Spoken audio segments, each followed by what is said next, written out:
இந்த கடையில் வெறும் 10 ரூபா வச்சுட்டு உங்களால் ஹெல்த்தி ஃபுட்டெல்லாம் சாப்பிடலாம்னா உங்களால் நம்ப முடியுதா? அட ஆமாங்க. நம்ம கடையில் பார்த்தீங்கன்னா நார்மல் சுண்டல் இருக்கு, முட்டை சுண்டல் இருக்கு, உளுந்தங்கஞ்சி இருக்கு, சூப்பு வாழைத்தண்டு சூப்பு இருக்கு, இது முரத்தக்கான் சூப்பு, மீன் மேக்கரு, 7 வகையான பயிர் இருக்கு, கடலை இருக்கு, மீன் மேக்கர் இருக்கு, சக்கரவள்ளி கிழங்கு, மரவள்ளி கிழங்கு, ஃப்ரூட்ஸ் இருக்கு, சங்குப்பூ ஜூஸ் இருக்கு.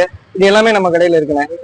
ஹெல்த்தியான ஃபுட்டு தான் இப்போ நம்ம வந்து சேல்ஸ் பண்ணிக்கிட்டு இருக்கோம். சாயந்தரம் ஈவினிங் நேரத்தில் வந்து சின்ன பிள்ளைங்கலேருந்து பெரியவங்க வரைக்கும் ஹெல்த்தான ஃபுட்டு சாப்பிட்றதுக்காண்டி ஒரு கான்செப்ட்ல நாங்க செஞ்சோம். மக்கள் வரவேற்பு தராங்க. அதே மாதிரி நீங்களும் வரவேற்பு கொடுங்க கண்டிப்பா பாக்குற வியூவர்ஸும். இந்த ஏரியால ஐடி பீப்புள்ஸா இருக்கட்டும் இல்ல ஜிம்முக்கு போறவங்களா இருக்கட்டும், ஈவினிங் ஸ்நாக்ஸ்னா உடனே ஞாபகத்துக்கு வருது இந்த கடை தாங்க. மினிமம் 20 ரூபாய் கொடுத்துட்டு இருக்காங்க. சின்ன பசங்க 10 ரூபாய் கொண்டு வந்தாலும் கண்டிப்பா கொடுத்துட்றாங்க. நான் இங்க சாப்பிட்ட முட்டை சுண்டலா இருக்கட்டும், சூப்பா இருக்கட்டும், எல்லாமே உண்மையில ரொம்ப நல்லா இருந்துச்சு. சங்குப்பூ சூப் கூட சூப்பரா தாங்க இருந்துச்சு. ஸோ உடம்புக்கு ஹெல்த்தியா சாப்பிடணும்னு நினைச்சீங்கன்னா கண்டிப்பா இந்த கடையை ட்ரை பண்ணி பாருங்க. நம்ம கடை பேர் பாத்தீங்கன்னா SS traditional food, Thanjavur main road, Rail Nagar, மாங்கல்ய மங்களுக்கு எதிர்பார அலிஃப் பக்கத்துல இருக்கு.